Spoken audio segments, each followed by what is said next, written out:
Bonner, you have made it to block number 9 of this fun 9 patch along. I've had so much fun stitching these designs with you, and I can't wait to see all of your beautiful designs. Now this final design, I love how this design turned out. It does require quite a bit of marking, so you're going to make sure you have your blue Mark Be Gone marker. You're going to need a ruler to do all of your marking, and we're going to be marking some circles. I am going to actually use a spool of thread, a spool of so fine thread. As my template, we'll need a small circle. If you don't have a spool of thread, a spice lid or some type of a circle that's about 1.5 to 2 inches big will work perfect to mark out this design. So grab those tools, let's hop over to our machine and let's get stitching. 9 patch along, block number 9. I love this block. This is such a fun continuous line design, but you definitely need to start out with a bit of marking. I'm going to start out by marking a T using my blue Mark Be Gone marker right through the center of every single one of these blocks. Marking is very important on this design.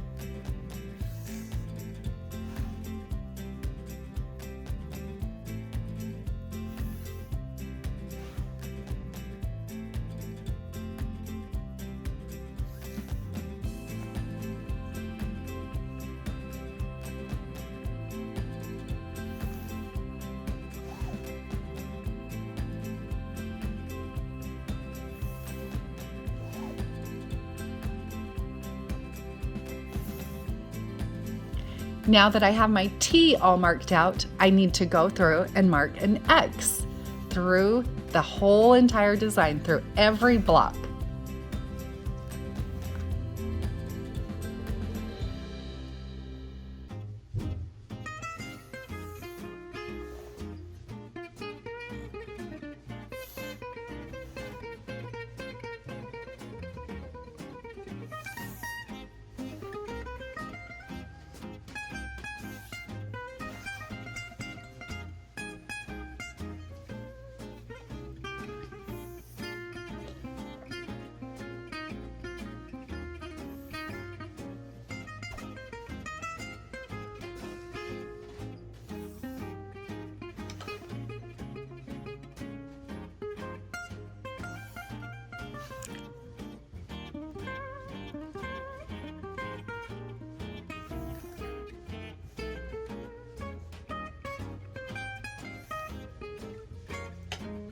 Now that I have my T's and my X's all marked out, I'm going to mark a circle in the center of every single one of these blocks.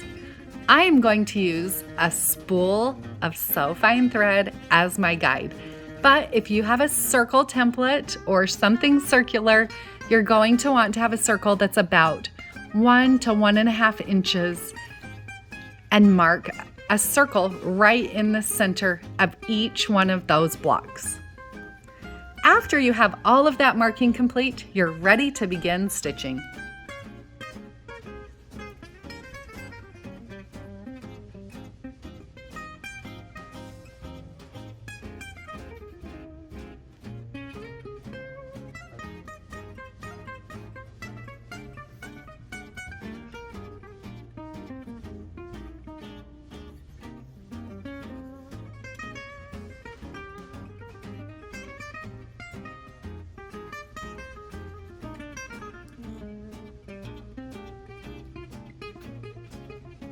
I love the look of Stitch in the Ditch, so I am going to start out by stitching in the ditch all the way around the outside of this block. With many of the designs that I stitch out, I will also go through and stitch on the seams between the blocks, but for this particular block design, we're going to leave it with just the outside Stitch in the Ditch work. I am using my mini 4-in-1 machine quilting ruler to stitch out this design. Starting in the upper left corner, I am going to use the medium-sized curve on that ruler and stitch from that outside corner right to that center point where my circle intersects my T that's marked through the center of the block. Then from there, I'll stitch to the opposite corner and continue that process working my way all the way across those top 3 blocks. Once I've got all the way across those top 3 blocks, then I'm going to start working my way back. So in that far corner block, I'll work my way around that block, every time stitching from the corner into that center marked point, and then back out to the corner. Anytime you're machine quilting with rulers, make sure that you're holding your ruler 1/4 inch away from where you want your thread to intersect. If you need to go through and add a reference point where you want to hold your ruler, or if you want to add more markings, you can even mark out your entire design. Go through and do that. Feel free to mark as much as you feel necessary. Now that I'm stitching back, I'm not going to go right back to where I started. On that row, I'll stitch right back to the side of the block, but then at the side of the block, I'm going to adjust and repeat the process.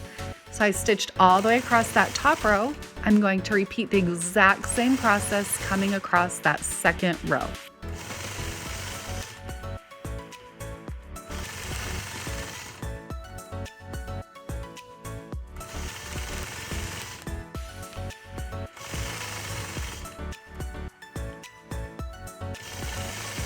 As you can see here, when I'm stitching out, I do have my Piece and Quilt Pop Socket ruler grip on my ruler. That fun grip just really helps me to hold on to my ruler, have something nice to hang on to as I'm stitching out my designs.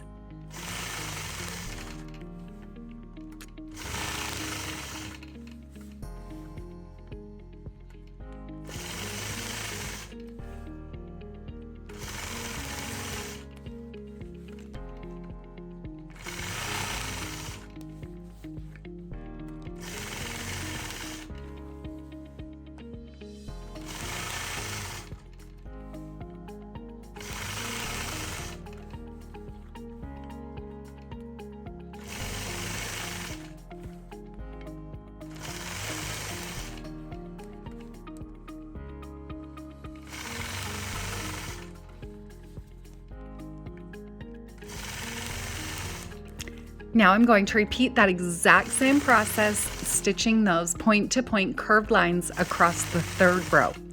So here we're stitching out this design on a 9-patch design, but this design could be quilted the same way on any multiples. You could stitch it on 1 block, or you could stitch it on a 4-patch, or you could stitch it all the way across a whole quilt top.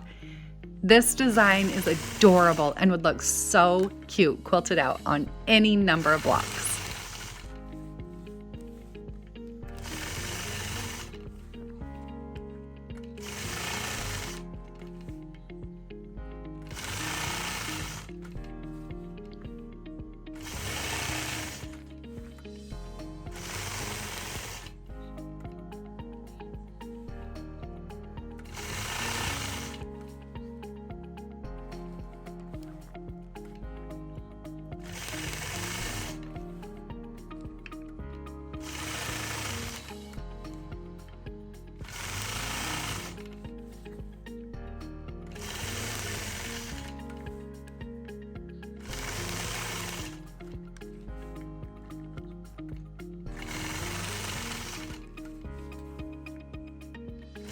Now that I've worked my way back to the left side of the block, I'm going to complete this portion of the design by stitching point to point back up that side of the block.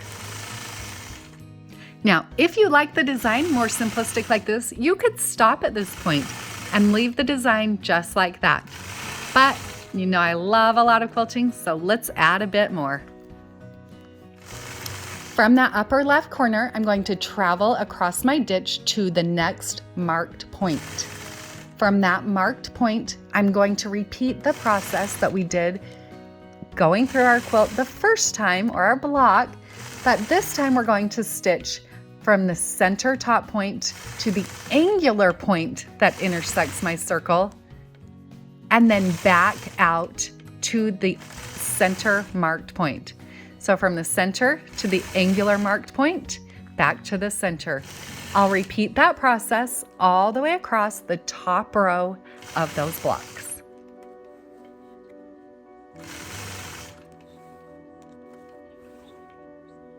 Now you can really start to see that design come to life. I love this design. Another detail you could add if you wanted to, as you're stitching these point-to-point lines, you could stop and stitch right along that circle center mark.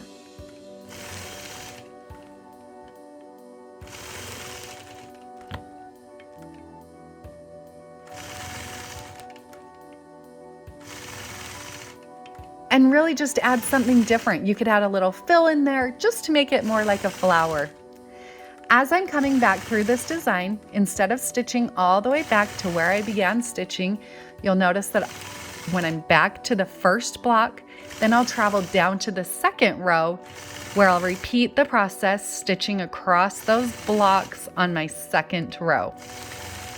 From left to right. I do all of my quilting on a Gammill 22-inch machine, so for me, it's most comfortable to work across my blocks from left to right, as much as possible.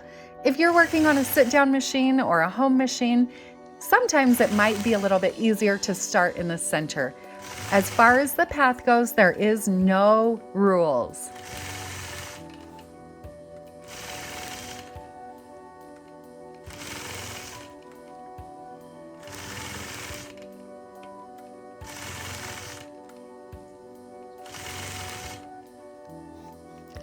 Now working my way back across, this time when I get back again to that left side of the block, I'll continue working down into the third row. This time I'll stitch across that third row from left to right. When I get to the right side, then again I'll travel back over to the left side of the block.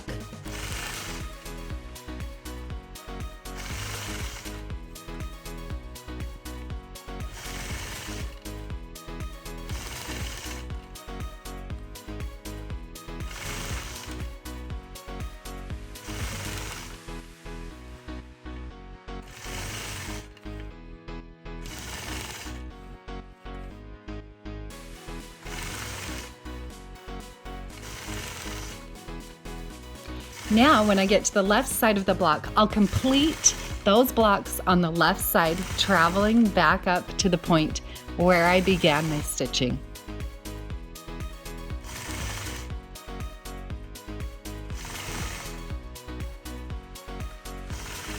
I love how this block turned out. Now you can go ahead and mist away those marked lines. If you want to go through and add even more details to it, you totally can. I had so much fun stitching these 9 patch blocks with each of you. Make sure you share your progress in our Facebook group and in our Piece and Quilt dashboard. Have a great day, everybody. I can't wait to stitch along again with you in a future class or stitch along.